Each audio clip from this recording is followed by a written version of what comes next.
communities and local government. People want to live in flourishing communities, and no community can flourish without powers and resources. Liberal Democrats are committed to allowing communities to take the action they need to improve their areas. We believe, for example, that given sufficient powers and resources, local authorities can play a major role in combating the climate and nature emergencies, whether by insulating homes or improving air quality. Yet, this government is robbing local communities of their powers and their resources. The Conservatives have forced councils to do more and more with less and less, plunging many into financial crisis. In rural areas, the growth of second homes, the lack of public transport and poor broadband connectivity are undermining the viability of our communities. Liberal Democrats will support local government through these difficult times and review the burdens and costs that councils have shouldered as a result of Conservative government policies.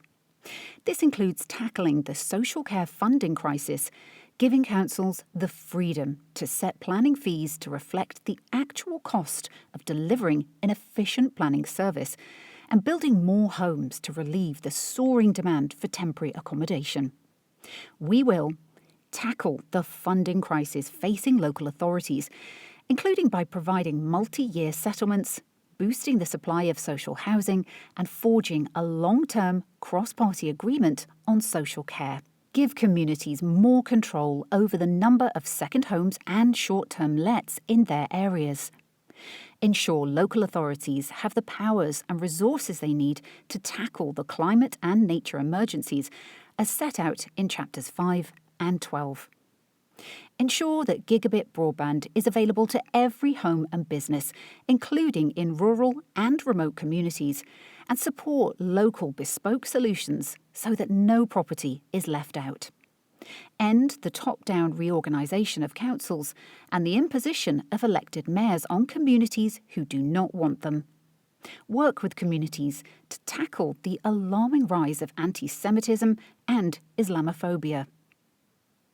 In addition, we will decentralise decision-making from Whitehall and Westminster by inviting local areas to take control of the services that matter to them most.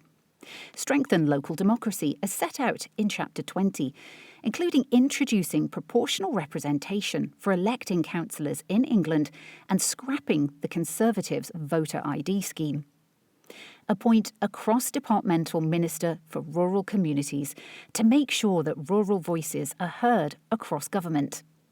Give local authorities new powers to control second homes and short-term lets in their areas by allowing them to increase council tax by up to 500% where homes are being bought as second homes, with a stamp duty surcharge on overseas residents purchasing such properties, and creating a new planning class for these properties.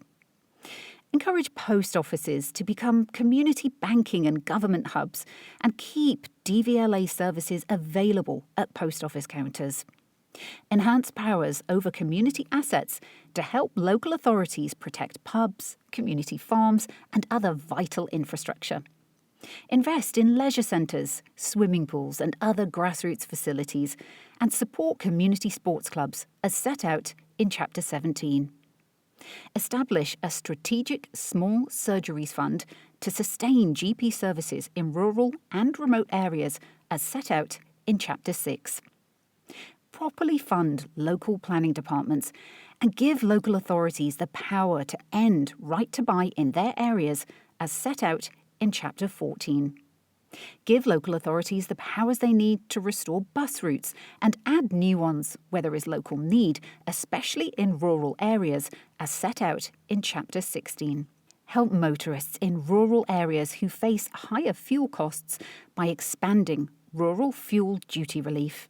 Introduce a strategic land and sea use framework to effectively balance competing demands. Promoted by Liberal Democrats.